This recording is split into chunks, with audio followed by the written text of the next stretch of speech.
It's the final regular season week of the 2025 season, although the calendar will look at 2026. Still, the Chiefs play the Raiders, and why you win this game. We'll get into that. And, of course, Defending the Kingdom is brought to you by Ticketmaster. A lot of you have used Ticketmaster to go to Allegiant Stadium in the past, including the victory in Super Bowl 58. But this time it'll be a regular season game. Oladokin comes near side. Smith with the catch, angling to the near side, and breaks a tackle. Touchdown, Kansas City. Hi, everyone. I'm Mitch Holthus, voice of the Chiefs, along with senior team reporter Matt McMullen, and Happy New Year as we turn the calendar to 2026, but we'll finish the 2025 season first, and we'll do so in Las Vegas at Allegiant Stadium, site of that glorious victory over the 49ers.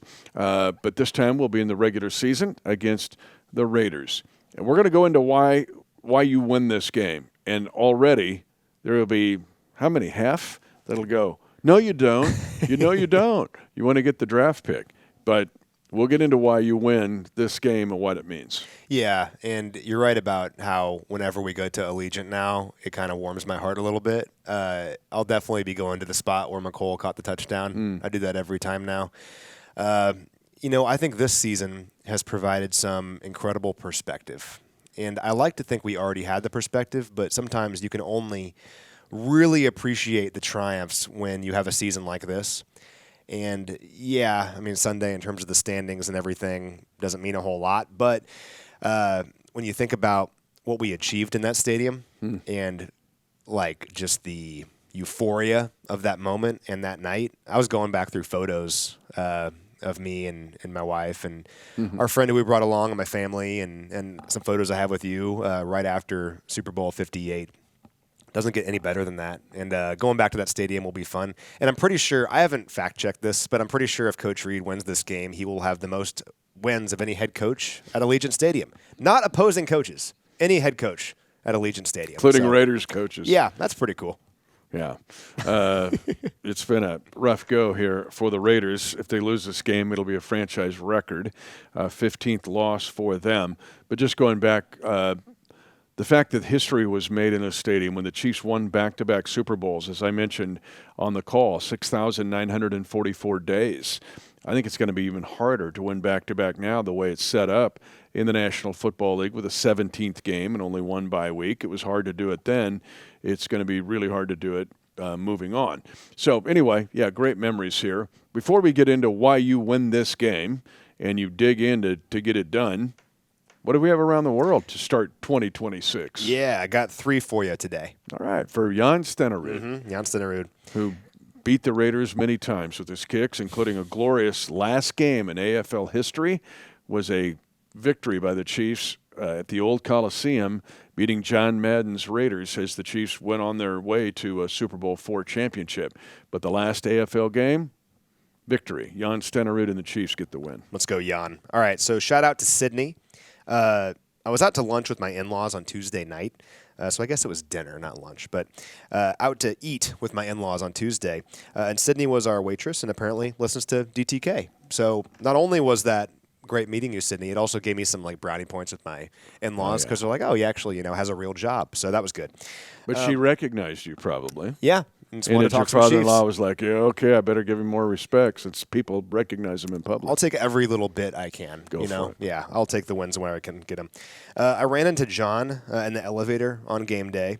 I already know the answer to this, but he had a question for you. He wanted to know if you were familiar with Neodesha, Kansas. The Blue Streaks. Yeah, obviously. But so good that you said Neodesha. I have it spelled phonetically on my sheet here. Fantastic. Neodesha. Yeah. Because that one gets butchered a lot. But Neodesha, the Blue Streaks. Yeah, he wanted to know if you were familiar. Yeah, I think they're the only Blue Streaks left. There was a private school that kind of morphed into what we know now as St. Thomas Aquinas, one of your old rivals in the EKL when you were Blue Valley North Mustang. But there was Shawnee St. Joseph. In fact, the campus is still there.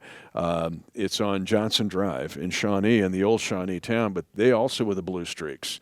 So, yeah, former Cincinnati Bengal kicker Steve Willis Okay. was a Shawnee St. Joseph Blue Streak. I like Blue Streaks. That's cool. It is a cool name. That's good. Yeah. Unique. Feels like an Air Force helmet. Yeah. Get the lightning bolt. Yeah. I like it.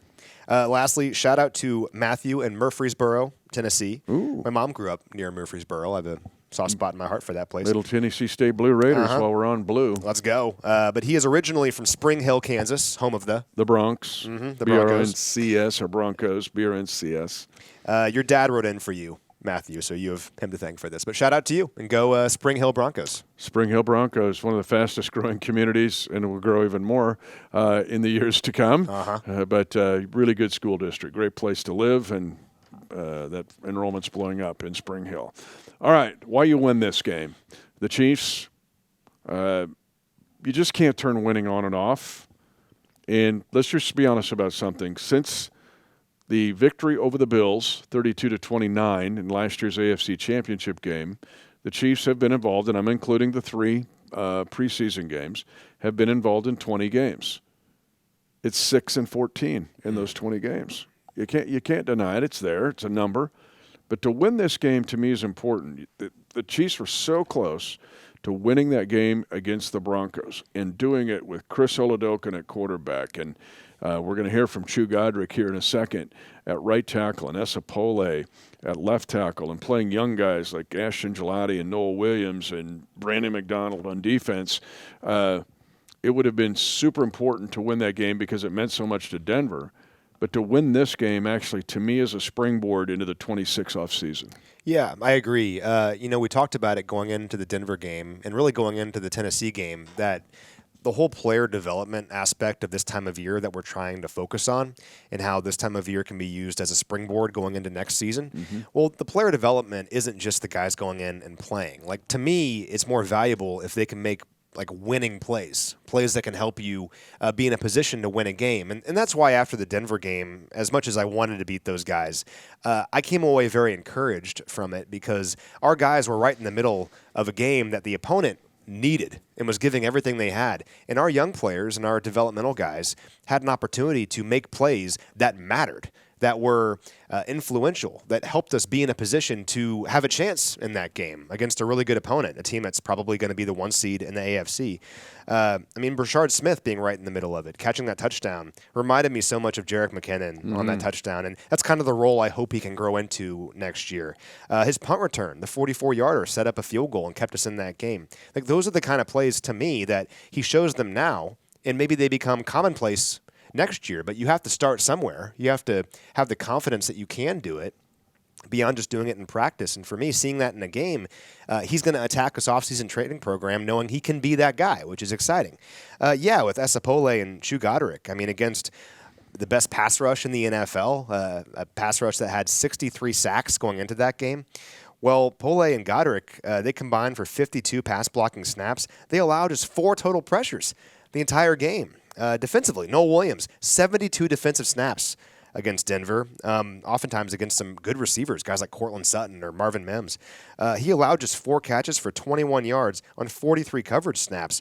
Led the Chiefs with 5 defensive stops, so like tackles behind the line of scrimmage, stopping the running back, stuff like that. So lots of examples of this, but I came away encouraged, and those plays didn't happen in a 40-0 blowout. They happened in a game that the Chiefs were in until the very end. I think that's beneficial. And Chris Oladokun now has engineered 6 scoring drives in 7 quarters. And he's looked good doing it. He's had to improvise. He's shown poise. He's shown a little bit of some Mahomesian impersonations. But you can see and feel the sense of the confidence around him. Why is it important? There's so many big decisions that have to be made, and those will start being made as soon as next week. But Chris Oladokun now is showing us even more than he showed us in the preseason, and he's doing it in regular season. He's been around in this system for 4 years, but now you're starting to see it pay off. And his plays, again, using his feet, but going against the number one part of the reasons that the Broncos only had 1 sack in that game, and there was none from Jonathan Cooper or Nick Bonito, was the poise and the mobility of Chris Oladokun. So if he plays and balls out in this game, you start to have the discussion of maybe he's your guy that's the vice president going into 2026. because somebody's going to have to run and be the quarterback for OTAs and mini camps and even training camp to get this team ready to go, all of the team ready to go, and that could be Oladokin. And he has the benefit of being in the system for 4 years now where he understands the playbook. Like, one question I have, let's say Gardner Minshew isn't able to do it because of his injury. I'm not sure what his rehab looks like, but outside of Gardner, Chris is the guy that has that knowledge, because if you brought in a veteran quarterback to be the guy throughout the offseason, well, they'd be learning at the same time as the rest of the players. So I sometimes wonder, Chris, he might be the best option. And when he goes out there and plays well, it's like, okay, he can do this, you know? I was thinking about years ago, it was a college football game, and a backup had to go in, and it was in a big stadium, a big game, and they zoomed in on his hands, and you could see he was shaking. You know, I didn't see any of that from Chris Oladokin against the Broncos, against a great pass rush, and against a team that, again, is going to the playoffs and might have a bye. Like, he looked like he had been doing this for a while. And he obviously has confidence in himself, confidence in his ability, and his teammates had confidence in him. Yep. And to me, you combine that experience with knowing he has a thorough knowledge of the playbook and how things work around here. Yeah, he has a great opportunity to be that guy in the offseason. We'll see what the front office elects to do, but for Chris, all he can do is put his best foot forward, and that continues here against the Raiders. Like, this is his shot to go out there and say, I can be the guy that can get us through this offseason training program, and when Patrick is ready to go, that I can just hand it right off to him, and we're going to keep this thing humming. He has a good shot to do that, and more of a shot than he did a couple of weeks ago, right? So this is his chance. Let's see what he does with it. NFL, real good shot if he wins this game. The poise, when he fumbled the ball, it came back to him, and he found Juju Smith-Schuster for a first down. That's a big-time play. Yeah. And then he got a touchdown in the red zone against the best red zone team in the National Football League defensively, the Denver Broncos, on the pass to Brashard Smith. Those are all things that you file away and put in the file of, could Chris Oladokin be the vice president? Well, he's protected by a guy that most of you don't know. When the NFL put in the International Pathway Program a couple of years ago, it's like, well, that's kind of cool. You know, you get some guy from a foreign country coming in from camp. But now it's turned into Jordan Mailata, and we've seen some other guys that have flourished being an International Pathway player. And the African continent, the influence of both first-generation and second-generation players from the African continent has grown exponentially. Well, the Chiefs have one, and he's protecting Chris Oladokin this week against the Raiders. It is Chu Godrick, and we had a chance to catch up with the incredible story of an International Pathway player from Nigeria. People have asked, who's number 72? Well, it's Chukwuebuka Godrick. That's a good pronunciation. Am I close? Am I close? That was a good one there. I can't lie. That was a good one. Or in the building, it's just Chu. Our tackle, part of the International Pathway Program from Nigeria. What has this been like? Because it's like throwing you to – it's not swimming with the dolphins. You're swimming with the sharks. And what has this been like for you? Man, it's been great. Been blessed to get this opportunity to play. Been in this building for 3 years now, just, learning from the grades from the first year I was here, my second year, my third year, just, having that belief from the coaches, having that belief from my teammates, just going out there every day, training camp, OTAs, just doing my thing. I guess, it just got me ready for the opportunity. You just got to always prepare. You never know when it's going to be your turn. And, the coaches did a great job to, get me ready. And then when my number was called, I just went out there and did what I was doing in practice. So let's start at the beginning. How did you first become aware, like, professional football could be an avenue for you? And how did this whole process start all those years ago? I mean, this process really, I don't want to say it fell in my lap, but it fell in my lap. I always say it's God's plan, because 4 years ago, you asked me if I was going to be playing pro football, I would laugh in your face. Even when I got the call that fateful day that, they were interested in seeing me work out, I was like, I'm a basketball player. Like, I don't know nothing about football. I don't want to do this. But, you just trust God and just, follow his path, and it just works out how it's supposed to do. The pride you have in your heritage. Charles Amenahu comes to mind here. These first and second generation players from the African continent, but specifically from Nigeria. How proud are you now that you're in a role of representing not only your country, but even that heritage? No, that's big for me. Every time I'm out on the field, it's in the back of my mind that I'm not only repping my team or my family, but I'm also repping my country and my, continent. Like we come out here and we had this opportunity to open a door for more guys back home. Because I tell you, it's a lot of like talent back in Nigeria, back in Africa, but what is short is like opportunity. And then for us that have the chance to do it here, we have to go out and show out for what we got back home. How much awareness of American football is there in Nigeria? Like, did you ever watch games on TV, or when you first learned that you could do this, were you like, what is this? Like, how'd that work? I mean, no, definitely, there's ESPN back home, there's a sports channel. So you see it passing. Like, I know growing up, like, I watch football, like, on passing, but I wouldn't really be, locked in and watching. And I come to the States, I watch it with my uncle. You play Madden growing up. So I guess people know about football. Back home, we call football soccer. Yeah. We call soccer football. So, but now that more guys are coming out from Africa, it's definitely growing. I tell you that these past few years, the sport has grown tremendously. We have flag football now. We have, even contact leagues sprouting up back in Africa. So it's definitely growing. And for me, even growing up, I would definitely say, like, yeah, I had an idea about football, but did I know, like, the in-depth, what a flag was or, like, penalties and, like, how much yardage was that? I did not know that. But, the love of the sport is growing. Like any other sport, it brings people together. So, I see once you watch something that's fun and, there's something about football that, once you just introduced to it, it just takes off from there. The love just grows. We talked about the connections here with the African continent and Nigerians specifically, but Christian Okoye kind of opened the door here. I mean, he was the Nigerian nightmare. How much dialogue have you had with Christian? I wouldn't say too much. I mean, I know about Christian Okoye, the Nigerian nightmare, one of the front runners that really did it and really did it big because, I mean, he played a while ago and then he's still a very prominent figure in sports and, he left a good legacy regardless of if I've spoken to him. His work on the field did all the talking he needed to do, so he's definitely been big for us. So when you first got here, obviously pretty inexperienced, well, you kind of paid your dues on the practice squad, you went to training camp, you've done all that, and now you're playing really well when your number's been called the last couple weeks. You hold that incredible Broncos pass rush to, I think, 1 total sack, not a lot of pressures. How have you grown as a player from day one when you first were kind of learning the sport to now that you're playing against really good competition?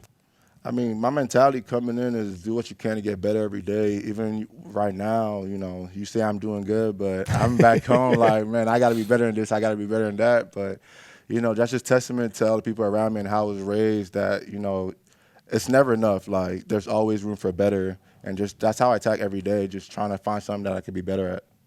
In the huddle, and you're looking at Esapole. He didn't play high school football either. He was a hooper. So what's the feeling like when you're looking at each other like we're kind of the same guy? Like this is all coming to us late, but the fact that now you have to work with him in concert as the tackles for this team. No, man, Essa a dog. He came in this year, and then you could tell from the first day that, he had talent. I always ask him, like, bro, how did you not get drafted? But, it still goes back to not playing. But he a dog. He got that hunger in him. And, just having him opposite me, having all those guys on the line, he just builds confidence that, we all out here trying to giving it all we got. And, it motivates everybody just seeing that. During your time here, which one of your teammates that could still be on the team or maybe has left have you learned the most from over the years? I've learned something from everybody. I cannot lie to you. From Donovan Smith to Prince Tega to Lucas Niang, man, even still Jawan Taylor, all the guys from Wanya Morris, Jalen Moore, like it's DJ Humphries. It's a little something that I've gotten from each and every guy because, we're all different. We all have our strengths. We all have our weaknesses, but it's important to, be able to look at the vets in front of you and, pick out from their strengths and learn from their weaknesses. It's pretty cool. Any of those guys that aren't here anymore text you after your first start? Oh, no, most definitely. Yeah. Me and Dom play 2K all the time. And then, even before I got to playing, he was telling me, like, bro, just, you got all it takes to play. And I believe I'm going to see you on that field. And he definitely texted me after. He was like, yeah, I'm really proud of you, my guy. That's awesome. Final question. With Chris Oladokun, who also has some African heritage in his background, but helping Chris and what Chris has done for you guys or this confidence that's going back and forth going into this Raiders game, how much has that grown in even just the last 7 quarters? Yeah, man. Chris a dog also. That's one thing you're going to learn. This team is full of dogs. And then, opportunity is scarce. And then, you seen it now that when you let the leash off a dog, he's going to go out there and do what he do. And Chris a dog, you've seen that from, taking scout team reps with him. We played a lot of games together in preseason. So I was thinking about the other day, like, it's crazy how far we come from, playing third-string team in preseason to actually being the starters for this great team. And it's just it's a blessing, and I'm proud of him for coming into his own in the moment and just doing what he's doing. We have taken the leash off this dog, the Chu Godrick. I like that, Chu dog. Chu Godrick. We've seen him around for 3 years. We've seen him play some preseason, watch him at camp, and now he's the right tackle. Yeah, and he and Esapole are two of the biggest stories to me over the past 3 weeks of this whole era after being eliminated from the playoffs of what do you have going into 2026? Can you get tackle depth at the least? Can you find a swing tackle at the most? Maybe even a starting tackle. But with Chu and Esa, it's really an emerging story. Yeah, it is. I mean, neither guy played high school football. Pretty amazing. And in the case of Chu, kind of similar to Chris Oladokin, where he's just been here biding his time, learning everything he can, soaking up all the knowledge of the people around him. I thought it was cool when he kind of listed off the different players who had impacted him. Some guys still here, some no longer here. You take a little bit from all of those guys, and I mean, a player like Chu didn't play football growing up, at least American football, right? I mean, he wanted to play soccer and basketball, but he's a great athlete, and he's kind of a sponge and just wants to learn all that he can. It's cool to see his journey from a player who had never been on a football field before to starting a game in Kansas City against a really good pass rush and holding his own and playing pretty well. For both him and Esa, it's interesting because they're developmental prospects, right? And the only way you ever really know what you have in a developmental prospect and if they're ready for the moment is they have to go out there and play. And the reality has been over the years, like, there just wasn't an opportunity here for a guy like Chu to go out there and play. But it's almost like a blessing in disguise the way the season has gone, and considering you have to find the positives in our circumstances that because of our injuries, and we have a lot of them, we have 20 guys on IR right now, you have no choice but to put Esa and Chu in there and say, all right, guys, let's figure out what you got. Let's see how you do. And you, as an evaluator and as a coaching staff in a front office, you figure out what you have in those players. And the pleasant surprise here is I think we might have something in both of them. And we wouldn't have known that if we didn't have these injuries. So you never want people to get hurt, and the circumstances have been a bummer this year. But I do hope that we look down the line and say, hey, because of our circumstances, we found out we had a couple of players here that we might not have ever known if we had something there. And we might in Chu and in Esa. Yeah, I did a story on this a couple years ago, but it's time to maybe look at this even more so. So the continent of Africa is having a real influence on the National Football League more and more and more. And most of it is coming from Nigeria. If you look at even Charles Amenahu, his background, his Nigerian heritage, but David Njoku, Justin Metabike, there's just lists of guys on and on that have either first or second generation ties to the country of Nigeria within the African continent. But it's going to only grow. And Chu said there's athletes all over the place, and there's now more of an infrastructure or lack of a better term, pathway into the National Football League, and especially through the IPP. All right, this game, the Raiders, you go down and look at the statistics, especially in offense, they're at rock bottom in almost everything. And yet the 18 interceptions thrown by Geno Smith has just been ghastly. But now he's hurt. He's a high ankle sprain. And so you're going to get Pickett, Kenny Pickett now. Kenny Pickett's won 15 games as a starter in the National Football League. He's 15-11. And now they have Tyler Lockett on the team. They've shut down Brock Bowers, but Michael Mayer became a factor, especially last week against the New York Giants. And then Ashton Genty. Ashton Genty did something 2 weeks ago that only 3 other players in the history of the NFL have done as a rookie. A 50-yard touchdown rushing, he had a 51-yarder, and a 50-yard reception for a touchdown in the same game. He had a 61-yard reception in that game. It's against the Houston Texans, a game that Houston had to have. It's very similar to the Chiefs game against the Broncos. Houston pulls it out, but it was 23-20. Ashton Jeanty was explosive in that game. And only 3 other players in NFL history had done it. It hadn't been done since Clinton Portis back when he was a Bronco running back. But Gale Sayers is on that list. So there's enough here for the Raiders to be dangerous, I think, especially since Kenny Pickett's probably going to be the quarterback. Yeah, Kenny Pickett's one of those players that, might have an opportunity to start elsewhere in the NFL and be a regular starter at some point. I think he's talented enough. This is an example of how life does come at you fast, because I think about the last time we played these guys. I think that got us to 4-3. Is that right? Yeah, 4-3, and we just completely dominated the Raiders in all 3 phases. Held them to only 30 offensive plays. It was like the second fewest plays in a regular season game since 1998. We were feeling really good after that game and beat the Commanders after that, and 5-3 around Halloween. Reality is things just have not gone our way since then, but got to finish this thing out strong. And the Raiders have not had anything go their way all season long, except for week 1 when they somehow beat the Patriots on the road. Which, football is crazy. I don't know how they managed to do that. But you're right. They do have some pretty good players, and even though things haven't gone well for them, could provide another good evaluation opportunity for some of our young guys. And one player who's not a young player, but a player that I am eager to watch more of is Christian Fulton. Mm-hmm. Because Fulton, if you go back to our stuff during the offseason, we were fired up about that signing. We saw Christian Fulton as a potential. We saw the interception unfortunately, that Rashee yes. Rice got hurt on. We're thinking, well, we got that guy. We got that guy. Yeah. But, we saw him as a player who could be a starting corner for us. And particularly in nickel, you could bounce Trent McDuffie inside, and that's a really good trio of corners with Jalen Watson as well. Well, Fulton was hurt the entire offseason training program, didn't participate in training camp hardly at all, if I remember right. And really never fully got going as a starter on our defense until Thursday, when he was healthy and acquainted enough with the scheme that he could go out there and play. And, he was excellent against Denver. He played all but 1 defensive snap in that game, allowed just 1 catch on 45 coverage snaps, and often against Cortland Sutton, and played really well, right in the middle of that interception that Nick Bolton got. So Christian Fulton showed me some things, and he's on a 2-year deal, so he's under contract for next year.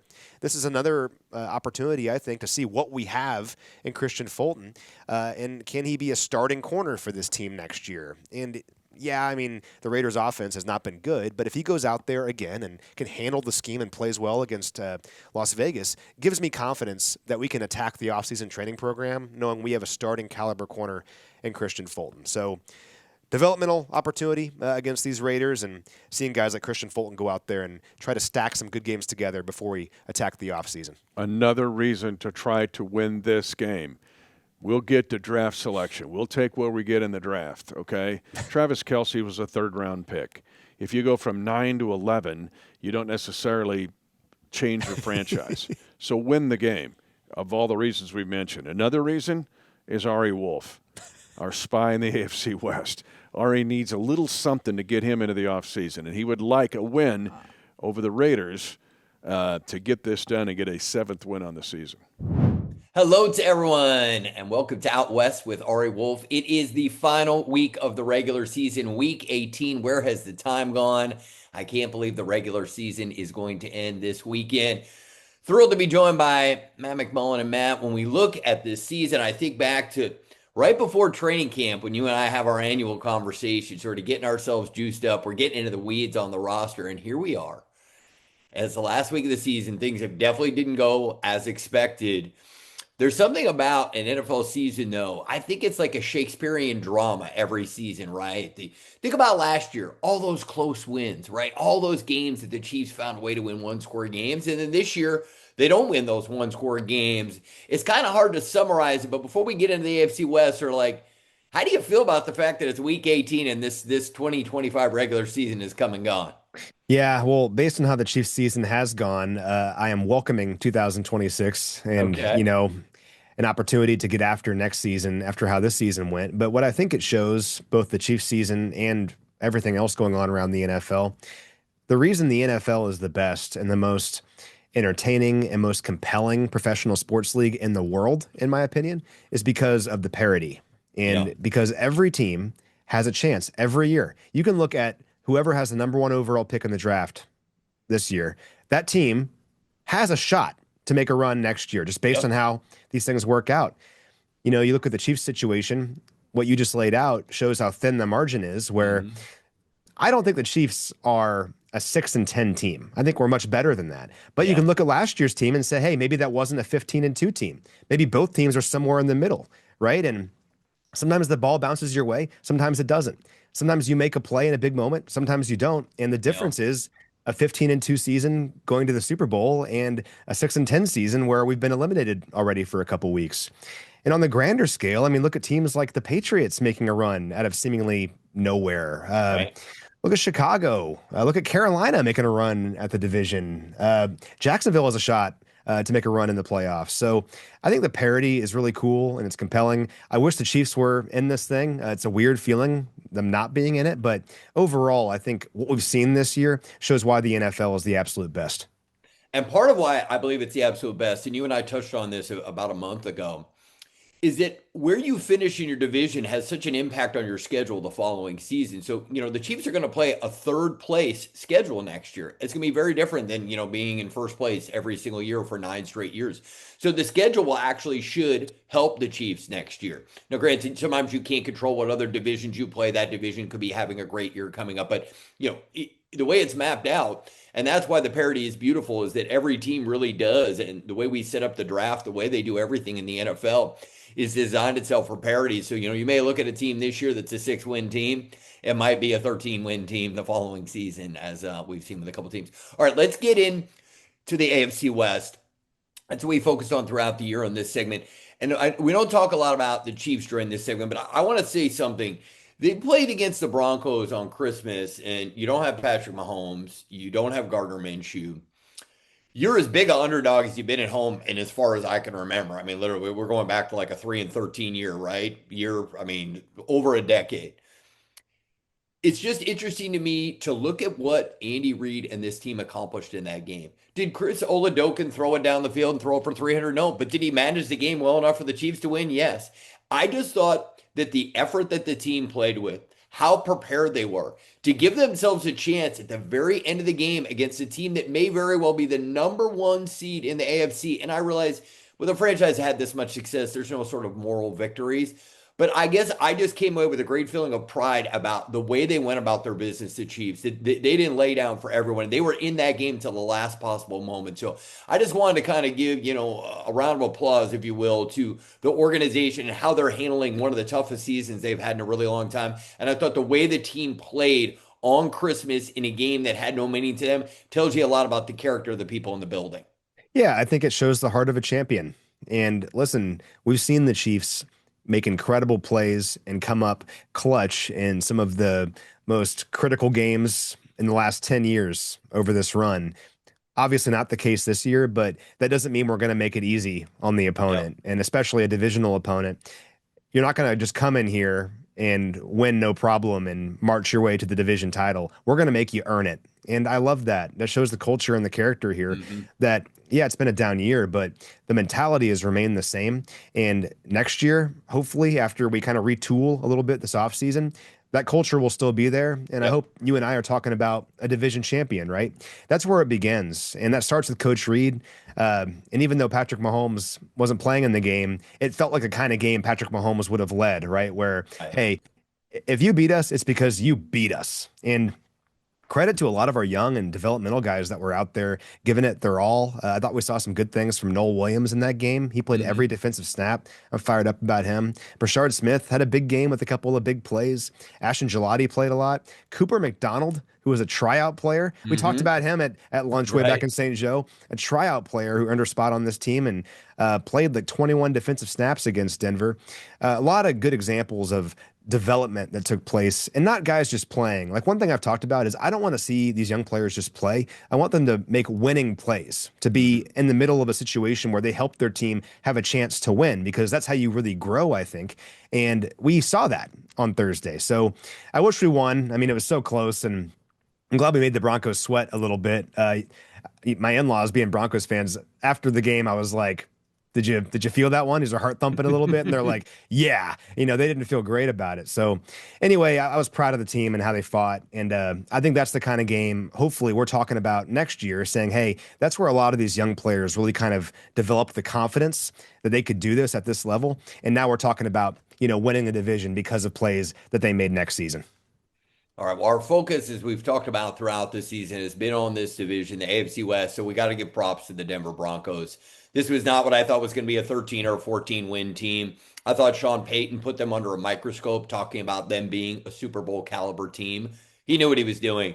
I mean, what he's done with a second-year quarterback and Bo Nix, and granted, they won a lot of close games, but look, over the course of 17 weeks, I think we learned enough to know that the Broncos did, in fact, deserve to win the division. So credit to the Denver Broncos. This is a team I think will be a tough out in the playoffs, or potentially could lose their first playoff game. I really don't know. I think it's so wide open in the AFC. So congrats to the Broncos. Now let's move to the Chargers. A very different story in the Charger game against the Houston Texans. The Texans beat them up, and it was a little bit like the playoff game last year. You sort of thought that, the Chargers were going to be the team that was going to win, but that Texans defense got after Justin Herbert. He took another beating. They got just enough offense, particularly early from C.J. Stroud with 2 big touchdown passes in the first quarter. Houston's a team that started 0-3. I mean, think about that. 11-2 since then. So this is a team right now as hot as anybody. What were your takeaways from the Chargers and the Texans? Well, it was nice to see a game that we talk about on here actually play out the way that we discussed, Right. And it's what we thought might happen, where the Chargers offensive line, I give them credit. They've been tough. They've battled despite missing a lot of their guys this year, but they ran into a situation where if you don't have your stars up front, you're just going to have a hard time when you're playing against Will Anderson Jr. and Daniil Hunter and all those dudes they have on that defense. That Texans defense is probably the best in football, just like top to bottom, in terms of how they have playmakers at all 3 levels. They can rush the passer, and they're fast and athletic at linebacker and at defensive back. Really tough to move the ball on those guys, and that came to fruition against the Chargers, who just couldn't protect. I mean, it felt like Herbert in every big moment ended up on his back. Now, another takeaway I have from it, and the reason I'm hesitant to see the Texans go far into the playoffs, is because their offense allowed the Chargers to hang around. So as good as the Texans were defensively and just dominating that game, and, the Texans offense starts by scoring 2 quick touchdowns, from then on out, it felt like the Texans were going to run away with it, and it was quite the opposite, where they allowed the Chargers to hang around. So I come away from that game thinking the Texans defense is tremendous, but I think their offense could hold them back in the postseason. It's interesting. I liken a little bit of what we're seeing from the Texans, what we're currently seeing in the NFC from the Philadelphia Eagles, right? Where the defense is dominant and the offense is just not really, it doesn't look like Super Bowl caliber winning teams, but we are getting to that time of year where the games won't be as high scoring, particularly if it's in a cold weather place. So we'll get into more of that. We're going to get predictions from Matt on who he thinks are going to be playing in the conference championship games. But let's finish out the AFC West. The Raiders lose 34-10 at home to the Giants. If they don't mess this thing up, they're going to have the number 1 pick. For the Raiders, if you're a Raiders fan, I don't know who that number 1 pick is going to be. I know a lot of the players were upset. The Raider players were upset that people thought they were playing to get the number 1 pick. I don't know what to make of the Raiders right now. I mean, you bring Pete Carroll back after only winning 2 games, and they've had so many games where they just weren't competitive at all. And look, he's a defensive coach, right? So he might be able to say, hey, let me go get the right offense coordinator this time because Chip Kelly didn't work. I don't know what the weapons they have. I don't know with Geno if this is a winning formula. I think the Raiders offseason is going to be the most fascinating one besides the Chiefs within the division. What does your heart tell you? Where do the Raiders go from here? Well, I have a quick thought on the whole, hey, the Raiders are trying to lose thing. So from a player's perspective, no player is ever trying to lose. Yeah. Every member of that Raiders roster, outside of like guys like Max Crosby and Brock Bowers, they don't know what their future is in the NFL. Like, I think they're less concerned about, hey, what's the best draft strategy for the Raiders, and more about how do I put the best performance on tape to make sure I continue having a career in the NFL. So right. I think anyone that thinks that the Raiders went out there, the players themselves were trying to lose or not trying as hard because they're trying to improve their draft position is just totally bogus. So I don't think any players are ever going to try to tank in the NFL because at the end of the day, you're playing also for the name on the back of your jersey and your livelihood. Fair So enough. I'll just leave that at that. For the Raiders, they got to figure out their quarterback situation. And in the draft, is the kid from Oregon or Fernando Mendoza from Indiana? Like, is that guy their future? They'll have lots of time to discuss that here in the coming months. But until they find a quarterback, it doesn't really matter the other talent they have on their team. And they do have talent with guys like Bowers and Ashton Genty. But I mean, as we've seen, having the guy at quarterback changes everything. And for these teams that have made runs this year, kind of out of nowhere, like New England, well, it's because Drake May is, an MVP candidate. You look at Chicago, it's because Caleb Williams kind of figured it out and is a guy who's capable of leading his team into the postseason. Yeah. You got to find that guy. And the Raiders, frankly, don't currently have that guy on their roster. Can they find him this offseason? That'll answer any questions we have about the Raiders, because if they find that guy, doesn't matter what other deficiencies they might have, because they'll still have a chance to win some games. Well, when you got that quarterback, it gives you belief in the locker room, right? Not just on the offensive side of the ball, but in the entire locker room, right? You got to have that guy that you're like, that's going to be our leader. Because, look, it is the ultimate team sport in any sport, I think, in the world. But the quarterback position is the most important position in any team sport played anywhere in the world. So I couldn't agree with you more that you got to get the quarterback right. And I don't necessarily disagree that Pete brought in Geno, because Geno played well in Seattle at times. They were competitive last year. So I guess I thought it was reasonable to think that Geno could come in and help you win games. It did not go well, so it will be a fascinating offseason. Let's get to what we already alluded to for a moment. The best game of this past week featured Caleb Williams and the Bears taking on the 49ers. The Sunday night game, wow. I mean, it was offensive fireworks. If you love offense, I believe at the half it was 28-21, so plenty of offense. I want to make a case that over the last 3 weeks, you could say that Brock Purdy has been the best quarterback in the NFL. His numbers in December, his quarterback rating is 131.5, 11 touchdowns, 2 interceptions. The 49ers offensively look as good as anybody. Watching them go back and forth, it came down to the final play with Caleb Williams. Can't find a receiver in the end zone. What a fun football game. Like, I know at this time of year it's a lot of defense. It was fun to have a shootout.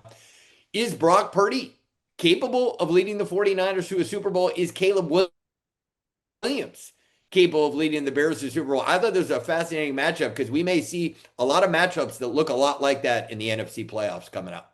Yeah, I think first on Purdy, the answer is yes, because we've seen it before. I mean, Brock Purdy led his team to overtime of a Super Bowl, and he was just Patrick Mahomes away from winning the Super Bowl, and I do not fault him for that. So, yeah, I think Brock Purdy could be that guy to lead the Niners to a Super Bowl.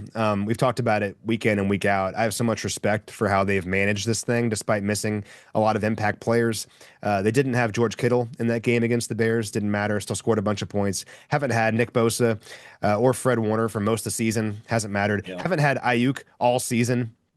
Didn't have Purdy for 8 games this year, and doesn't matter. They just find a way, and I have a lot of respect for that, despite playing in the best division in football right now, and a chance to win that division if they can beat the Seahawks, I believe. So, they've been awesome. And the number 1 seed. We're going to talk about that, but that's about as sexy a matchup in Week 18 as you could hope for. Really, really impressive. And with the Bears, I mean, listen, what they've been able to do this season, first, despite starting 0-2, having a quarterback in Caleb Williams with a lot of pressure to fulfill the promise of what he was supposed to be in the NFL, and with a rookie head coach, for them to do what they've done this year is really, really special, I think. And I guess I just hadn't watched a lot of full Caleb Williams games, whether because maybe we were playing at the same time or whatever it may be. Yeah.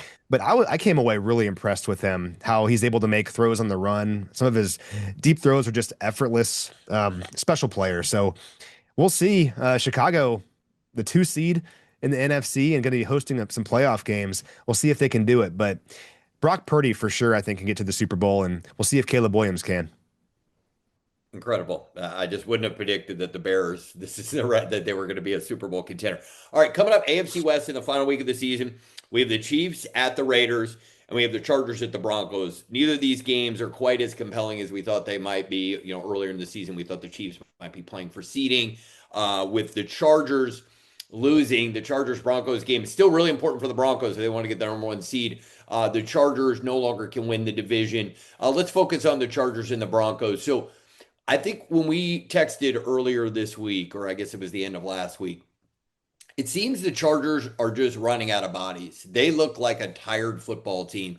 I had sort of gotten on the bandwagon. I thought, wow, Harbaugh's got these guys playing at such a high level. The way they looked in Dallas for that win a couple weeks ago, but boy, they look like an injured bunch. I'm not sure they've got enough band-aids to get them through far in the playoffs. But how do you expect Harbaugh to approach this game? And what do you expect the mindset for the Chargers to be going to play Denver in the final week? Well, it sounds like they're going to rest Herbert, which I think is the right move, all things considered. Other than that, I expect Harbaugh to coach a classic Harbaugh game that's going to kind of like our game last week against Denver. Denver's going to have to earn that one. I don't think Denver can show up against a Harbaugh team and just they're not going to roll over, right? I do think Denver wins that game, though, just because they have too much to play for, and they're going to have the talent advantage with Herbert not playing, and I'm assuming some other big-time players for the Chargers not playing. Looking forward, though, I'm with you that I just wonder if the Chargers have enough left to make a playoff run. I'm looking at the standings right now. I think the Chargers would go to Jacksonville to open up the postseason, which we know what happened when they went there in the regular season. Yes, we do. Didn't get any worse than 35-6. Well, and there's history there. I mean, the Jags came back from 28 down in the postseason a couple years ago, 27 or 24 or something to nothing, and ended up winning the game. Yeah, so there's some history there. And Jacksonville's playing as well as anybody right now. Where the Chargers, the NFL can come at you fast. Where the Chargers, despite their issues, were playing good football. I mean, you beat the Cowboys playing really good football. You beat the Eagles, but just how they played against Houston, and now they're not going to have an opportunity with all of their guys to have a final tune-up game here against Denver. I do wonder how they'll look in the postseason, but that's why they play the games. All right, let's talk about two games coming up. I couldn't decide. I mean, they're both so important, but for different reasons. Let's start. We've got the Seahawks and the 49ers. It's for everything. It's to win the NFC West, and it's to be the number one seed, which is so coveted because it's the only bye.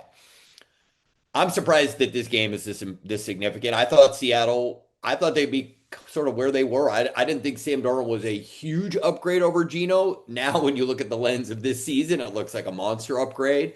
So Seattle is there. They've got a great defense. I think their coaching staff has done an amazing job with this group.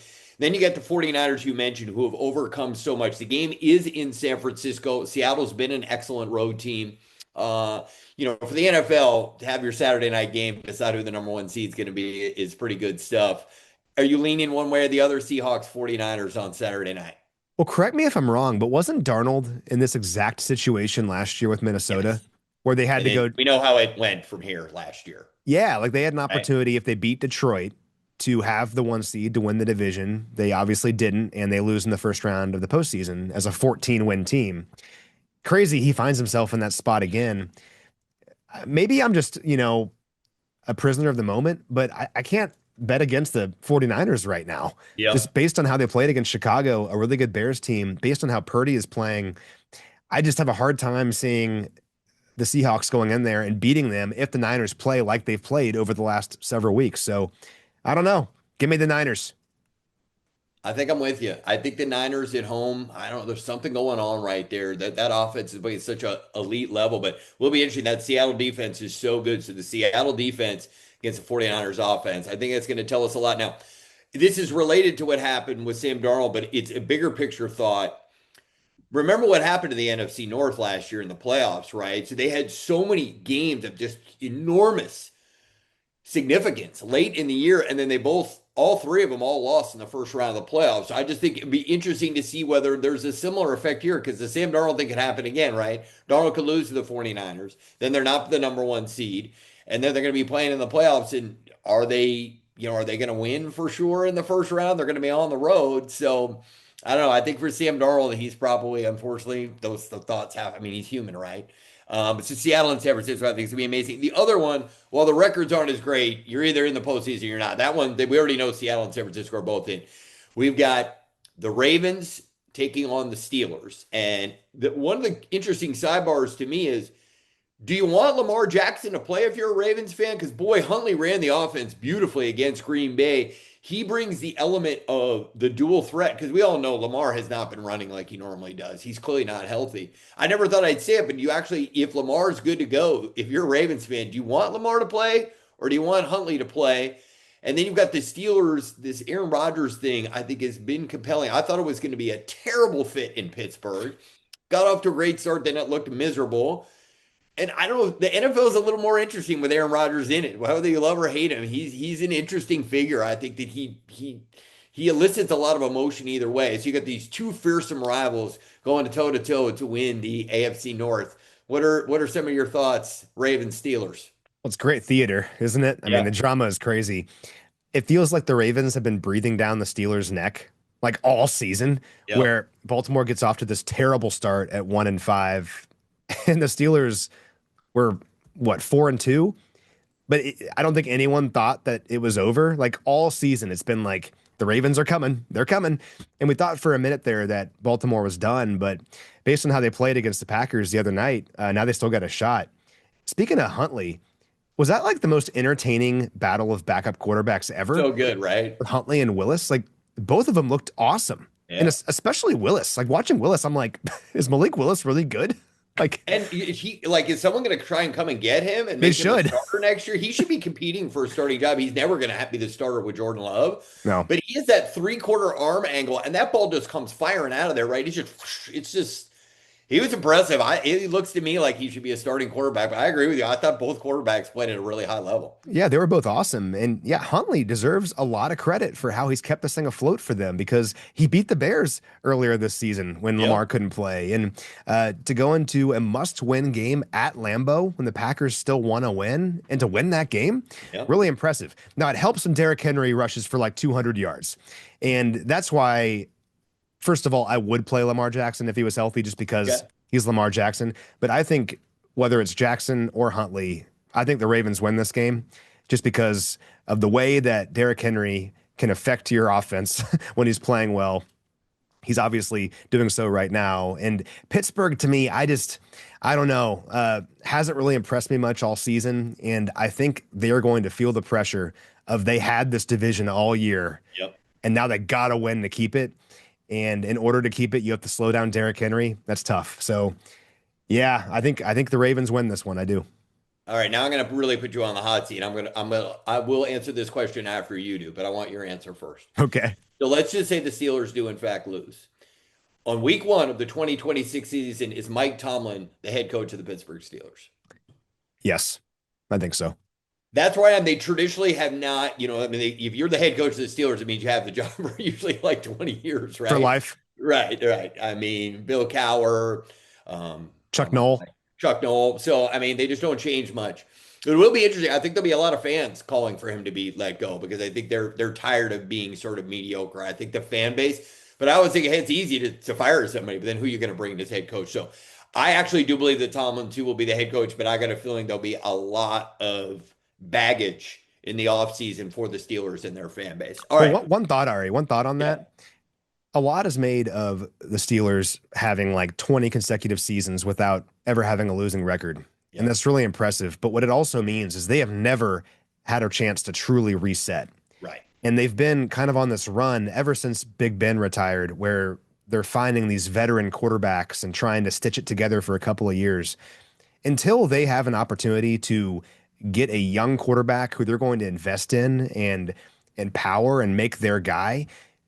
They're going to keep finding themselves in the situation where they're kind of on the fringe. Like, yeah, there may be a playoff team, but could they really make a Super Bowl run? I don't know. Until they have that guy who's like 23 years old, I think they'll find themselves in this spot. I don't think it's Tomlin's fault. I think it's more of a situation that's created by their continual sustained success, where they just don't have a chance to fully reload like some of these teams do. I mean, the reason that Chicago is in this spot is because they drafted Caleb Williams #1 overall. The they've been bad for a while, right? So the Bears, it's easier to build when you've been bad year after year, right? You stockpile those top picks. But just to give the Chiefs as an example, I mean, they had a good quarterback in Alex Smith, but I think they thought that whatever the ceiling was with him, I mean, you give up multiple first-round picks to move up in the draft. That's not something the Steelers have been willing to do, at least to date. And that's just sort of go all in on a quarterback coming out in the draft that they're like, that's the guy. We're gonna mortgage the future to go get that guy. Sometimes you have to take a huge risk, right? I mean, Patrick Mahomes, when he came out, like, it's easy to say now he looks great, but he was like a mad gunslinger in college, right? I mean, he made throws that made you wildly uncomfortable. Now, with great coaching, right? And he is developed with the work ethic. He's the best quarterback in the world. He's the GOAT right now in the NFL. But it's just, will the Steelers or a team like that, is there a guy out there? It may not be this year. You got to take big risks sometimes in order to get, the very best guy for your franchise. And I think that the Steelers have been willing to use Band-Aids at quarterback. And I think we know that's not a long-term formula for success. And, even if Aaron Rodgers can play one more year, it's going to be like a slightly diminished version of this, where at times he was decent this year. Yeah. I just think for any team out there, if you're looking to be great, there's only one way to do it, and you got to find that franchise quarterback. Yeah, couldn't agree more. And the Chiefs example is a great one because the Chiefs were competitive with Alex Smith and making it to the divisional round of the playoffs. But yeah, to put yourself over the top, you got to go find that guy. And for Pittsburgh, it just kind of feels like they have been putting off finding that guy and think they can keep just kind of doing this with a veteran here and a veteran there. And sure, yeah, you can win 9 games. You can win the division. You can make it to the playoffs. But can you really make noise consistently every year without that guy? And I think the answer is no. All right, let's go to something we've never done because it's our first year doing this. We're on the precipice of the playoffs. Let's start in the NFC now. Let's just assume that the games are going to be what they are based on the current records, right? Because we got 1 week left. We can talk about this again next week. Who do you expect to be in the NFC Championship game? And I'd like to hear why with it. Why these two teams? Okay, so give me Chicago. Okay. And I think, again, I'm a prisoner of the moment. And I was just so impressed by their all-around performance against the Niners that I think they have a chance to make it there. And I am going back and forth between the Niners and the Rams. Before we started talking about the Niners, I was going to say the Rams. And I still think the Rams could do it. The Rams remind me a lot of the 2023 Chiefs, where I think they're immensely talented, but they're losing some games that I don't think they should be losing. Like the game against Atlanta, kind of bizarre. Like I think the Falcons are a much improved team, but the Rams are better than Atlanta and allow themselves to fall behind 21-0 in the blink of an eye. I think the Rams with Devontae Adams and with a quarterback like Matthew Stafford, who's been there and done that, could go on a run. It's going to be tough in their situation, though, being a wild card team. So I think I've changed my mind mid-thought. Give me I love it. Give me the Niners and the Bears in the NFC Championship game. So we're a rehash of this past Sunday night is what we're going to do. Just give me that again. Yes. I think people would like that. All right. I want to make this qualifying remark before I start. With the exception of the South winner, and for the sake of it, we'll call it the Carolina Panthers right now. The Panthers and the Packers are the two teams I think cannot be in the NFC Championship game. The other 5, I think you can make a case for any of them. I really do. I think that the Eagles in bad weather at home, they're likely to win their wild card game. And, they still have a sliver of a chance of getting the 2 seed. I don't expect the Bears to lose at home to Detroit, but it's the NFL, right? I mean, who knows? Detroit could come out loosey-goosey and who knows, upset the Bears, and then the Bears fall to 3. I don't think it dramatically affects the Bears or the Eagles. I just think you want to play the Packers in the first round and not the Rams. So that, to me, is really the difference there. But if I had to pick the NFC Championship game right now, I'd actually take the 49ers and the Eagles. I think that's going to be the matchup. They have a long history together. Those franchises do not like each other at all. But I will qualify this. If the Rams win their first game, I think they're going to the Super Bowl. I just think that first game is going to be the toughest one, whether it's in Chicago or in Philadelphia in January in bad weather. It's just hard to play in those places. The Rams came close to beating the Eagles last year. I just think that first game for the Rams would be critical. If they get that first one, then they're most likely going to be playing a team from their own division in the next round. So I just think that there's a chance if the Rams win one, they end up going to the Super Bowl. All right, let's shift gears to the AFC. Now, I just want to remind you that just recently as last week, you thought that Josh Allen and the Bills were the team that was going to go not just the AFC Championship game, but to the Super Bowl. After watching them play last week against the Eagles, has that changed your mind at all about the Bills postseason? Well, I wonder how quickly Josh Allen can heal up. Yeah, because he's banged up now. Yeah, he clearly was affected by that injury. And the Eagles played great, but Josh Allen was not playing like Josh Allen, I think. And I think the final throw was maybe a symptom of that where, he had Shakir open. He just missed him.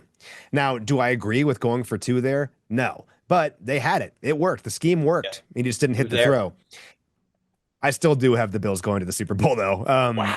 Okay. Yeah, so I have the Bills beating the Patriots in New England for the AFC Championship game. Okay, okay. I mean, Yeah. so but the Bills are currently 7, right?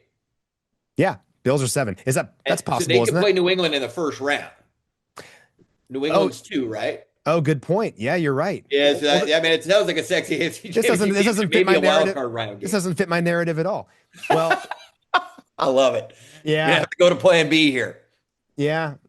Is it impossible for Buffalo to move? Like if the Chargers lose to the Broncos and the Bills win, the Bills would jump them, right? And be the 6? Bills would jump them. The Bills Okay. would jump them. Okay. So it's possible. Yeah, it's possible. Okay. We were doing it based on today's seedings because we had Yeah. another week. We don't know. So based on if they were the 7, you're saying you got to go to New England and win, and Yeah. then that will be easy, and then you'd have to go to Denver and win. That'd be tough, wouldn't it? Right. And then who's ever left. So I just wanted to bring up the Bills first because I really Yeah. think Josh Allen is hurt. I think Yeah. he's playing through a ton of pain. He got added a second injury in this game. He got the knee twisted. I think this is going to be a lost season for the Bills. I actually think that barring a change of where the seeds are, I don't think they actually, with him not being mobile, go to New England and win. I think New England would be incredibly motivated having blown that 21-0 lead against the Bills. But it'd be fascinating, right? Because then we'll really like who is the team moving forward in the AFC East. But I want to get back to you. So assuming that where we are right now, you still believe that the Bills will be in the AFC Championship game? Here's why. I just have not seen it from these other teams in the AFC. And Well, they haven't been there, right, in these kind of big games, right? Exactly. So there's no way to know how they're going to perform under pressure. I have seen Josh Allen be miraculous in playoff Yep. games. And again, this is all a major caveat. If he can't get healthy, like if he's not anything, if he's the player he was against the Eagles, no, they can't go on They a run. can't. Not like that. Not hobbling around like But that. but if he's able to heal up and be at least a semblance of himself in the postseason, I cannot say someone else is going to beat that guy in the playoffs when that someone else is a player who has only one playoff win in the case of Trevor Lawrence or CJ Stroud, one playoff win. Yeah. But Bo Nix, 0-1 in the playoffs. Drake May never been in the playoffs. Like I just have a hard time betting against Josh Allen in those moments. So like, could the Bills lose in the wild card round? Of course they could. Like they're not playing very well right now, but I look at the quarterbacks at the end of the day and the experience of the quarterbacks. And if Allen is healthy at all, I think he has a chance to go on a run this year. And if he doesn't, that's a big conversation in the offseason because you got no Burrow, you got no Mahomes in these playoffs. You are the most experienced guy outside of Aaron Rodgers if he makes it. And I don't know. That would be a big deal if they can't even make it to the title game. So I'm going to say Buffalo for now, but it's the caveat of he has to be at least a little bit healthy. Okay, and who are they playing? Well, I love the idea of them playing New England, but if it's not possible, Not just bait today. It could be bait, come late Sunday night. They might be in the 6th spot. yeah, It could. that's what I get for not properly doing the math here. It could be Denver. It could be Denver. And I have questions about Denver. Their defense is really good, but I think it has declined a bit over the course of the season. They've won all these razor's edge games. I believe they've actually tied the Chiefs record from last year in terms of one-score victories. It's a tough way to live. Could they do it? Sure. But I could also see them losing in their first playoff game because of how they play football. So Yeah. at the same time, I want to say Jacksonville, but Jacksonville has never gotten past the divisional round in recent memory. But you know what? For fun, let's say Jacksonville and Buffalo. If New England and Buffalo doesn't work out. Okay. Yeah. All right.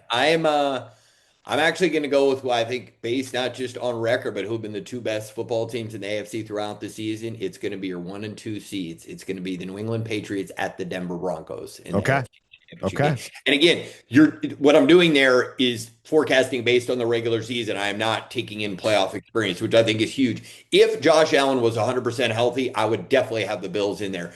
I just look, every time he really needed to run or do something the other day, he clearly was doing anything he could to avoid running. If he's not a mobile quarterback, I just don't think the rest of the Bills are good enough. They really need to upgrade at receiver. Like their tight ends are great, but their receivers just aren't good enough. I think there's a lot of questions in Buffalo moving forward if this thing ends in the first round this year. You could easily just reload, but boy, this has been a lot of wasted years then. And with no Mahomes and Burrow in the playoffs, that will be a monster missed opportunity. That is going to be a tough one for Bills Mafia to swallow. Yeah. Which brings me to my final thought this week. I know nothing more about Travis Kelce's future plans than anybody watching this. But I just want to say a few things about Travis Kelce because I only really got to know him starting in 2019. At that time, he was already considered one of the great tight ends of his generation, but I frankly didn't know much more about him other than statistically. He's going to go down as maybe the greatest tight end of all. In my book, he'll be the greatest tight end of all. Certainly the best offensive tight end in terms of skills with the ball, his play in the postseason. I mean, the all-time leader in receptions in postseason history. But I think my greatest takeaway will be what kind of guy this guy is. Like, any industry you work in, if you and I are having a conversation and one of us that knows something, well, what kind of guy is he? Is he a good guy? That's it. That's usually like what guys want to know. Is he a good guy? Well, I can say that from my experience in the going into a seventh year, Travis Kelce is one of my all-time favorite players I've ever met in any sport. He has an ability to make everybody feel better than they did 5 minutes before he walks into the room. I thought his fiance nailed it when she said Travis is like a human exclamation mark. I was like, he really does, because sometimes he's not doing it in like a wow way. He's not hyping you up, but you just feel good, whether it's the way he puts his hand on your shoulder or pats you on the back after an interview. He's just one of a kind. And if this is it for Travis, what an incredible career. I mean, this is a guy who I think in your best case scenario, I don't know if we were like, this guy's going to be a first ballot Hall of Famer when he comes out of Cincinnati. I mean, in fact, his college career was almost derailed, right? We might not have ever even known who Travis was. To see what he's become, what he's done for Chiefs Kingdom, what he's done really for the greater metro area. I mean, Kansas City is a focal point of the world now. And he, along with Patrick Mahomes and Andy Reid and the whole organization, deserve a lot of credit. But Travis is the ultimate glue guy. The guy that every single guy on the team feels connected to. And every great team needs the perfect glue guy. And Travis has been that guy. And I'm just forever grateful that our paths crossed. And I had a chance to be around him, talk to him every preseason. Just a one-of-a-kind guy. He's going to have great success whatever he does from here. But what a gift to Chiefs Kingdom. And congratulations to Travis. If this is it, incredible career. I would love for you to come back, play another couple of years, whatever it is, if it's a slightly reduced role. But really, this is just me showing some love for a guy that I truly admire as both a player and a person. That's my final thought for this week. That was well said. It's good timing because Mitch and I filmed the other parts of this podcast earlier today, and we talked all about Travis on the back end. So stick around if you want to hear more about how Mitch and I feel about Travis Kelce, because I couldn't agree more with you. Whether this is his last game or it's not, and I agree, I hope it's not his last game, but either way, we should use this as an opportunity to celebrate the amazing player and person that he is and how he changed everything for this organization. Arriving here in 2013. Think about that. Coach Reid got here in 2013. Travis Kelce got here in 2013, and everything changed from then on out. It's pretty cool. And again, whether this is his last game or not, I'm going to celebrate how amazing Travis Kelce is and how influential he's been to this franchise over the last decade plus on Sunday, because he deserves that. I have kind of a similar final thought, maybe on a larger scale, team-wise, and it's about perspective. So we've been to Allegiant once since Super Bowl 58, and when I was there, I found myself looking at the spot where McCole Hardman caught the game-winning touchdown in overtime. And I'll be doing that again on Sunday before the game. And I said this earlier in the podcast with Mitch. I so badly want to have the perspective all the time, but sometimes you can't truly appreciate an amazing run of success until you have a down season, right? Mm-hmm. And this has been a down season, and it has me reflecting on the triumphs of this Chiefs team over the years. In Super Bowl 58 and the run to get there, you just can't top it, in my opinion. To win a consecutive Super Bowl championship in overtime on a walk-off in a division rival stadium, and John Elway brings you the trophy. Remember that? Nothing can top that for a Chiefs fan, in my opinion, at least in terms of my fandom. And it was an amazing, euphoric, incredible night where we put a lot of time and effort into this for what we do, right? Mm-hmm. And to see the team and to be a part of it as they achieve one of the greatest things in NFL history, just really, really cool. And I know this team will get back to that moment, but when you have a season like this, it makes you appreciate those moments even more. So, long-winded way of me saying that on Sunday before the game, I will be going over to where McCole caught that ball, and I'll be thinking about that night because that night was pretty special. It was epic. And my favorite part of that play was that Hardman didn't really know that they just won the game. I just love that he was that in the moment that Patrick had to tell him, that's it, we won the Super Bowl. That's great stuff from you, Matt. This will be our final podcast for 2025. I want to wish everybody in Chiefs Kingdom, everybody who watches Defending the Kingdom, Happy New Year. Let's have a great 2026. I'm so grateful for you, Matt. I know we're going to have some great times next year. And that will do it for this week's episode of Out West with Ari Wolfe. Enjoy the games this weekend, everybody.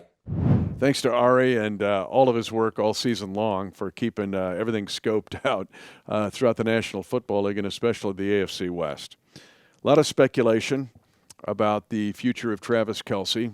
Kelce will let us know when he wants us to know it. But there was a lot of things rolling through my mind in that Christmas night game. And people have asked me if that was his last home game, what you remember. And to me, it'll be his last play. In the fact that he was trying to dive to make this valiant attempt with two Broncos all over him. On a pass was a little wide from Chris Oladokun, but Kelce was going to give it all he had to try to catch that thing, and if he caught it, Dayton Hughes had already given the prophecy of Kelce will get the touchdown and the 2-point conversion, and the Chiefs will win 21-20. We don't know if this will be Kelce's last game or not, but if it is or isn't, doesn't take away from this guy's one of one. And the fact that he's played 12,100 snaps, he has 10 National Football League records. In this game, he has a chance to eclipse 13,000 yards in his career and continue to move up and also be the second most productive tight end in NFL history as far as yards are concerned. So is this it for Kelce? I don't know. But if it is or isn't, I want to soak in every possible second. Yeah, it almost doesn't matter if it is the last game for him or not, because regardless, we should use it as an opportunity to appreciate his greatness and how he's changed everything around here. I think it's so cool that he has been here since day one in terms of building this thing with Coach Reid. He is the last player to be on this team that was here when it all began with Coach Reid in 2013 by far. And to think the things that we have achieved as a team, as a franchise, as an organization, as a community, with Travis Kelce at the forefront of all of it is pretty cool. This team was coming off a 2-14 season. Things were not good. And Travis Kelce arrived here in 2013, and ever since then, all we've known is ascension. All we've known is memorable moments and things you will never forget, championships. I was thinking this morning about after the 2022 AFC Championship game, him on stage, calling out the Cincinnati mayor and all that stuff, and just the pure joy and euphoria that this guy has brought all of us for over a decade. It's really cool. And I never get tired of watching Travis Kelce set records and move up the record books. You mentioned the yard stuff. There's another one that has my attention. So he passed Anquan Boldin for the 9th most catches in NFL history last week. He's at 1,077. Amazing. He needs just 2 more to pass Terrell Owens for 8th on that list. Listen to the players that have more catches other than Owens than Kelce in NFL history. Jerry Rice, Larry Fitzgerald, Tony Gonzalez, Jason Witten, Marvin Harrison, Chris Carter, and Tim Brown. That's the list. We're watching one of the greatest players ever. And only 2 tight ends on that list. Yeah. I mean, and it's almost incredible to me. It's more incredible to compare him to all pass catchers because he's not just the greatest tight end in NFL history. He's one of the greatest pass catchers in NFL history. We're watching Jerry Rice on the Chiefs, and he can still do it with the best of them.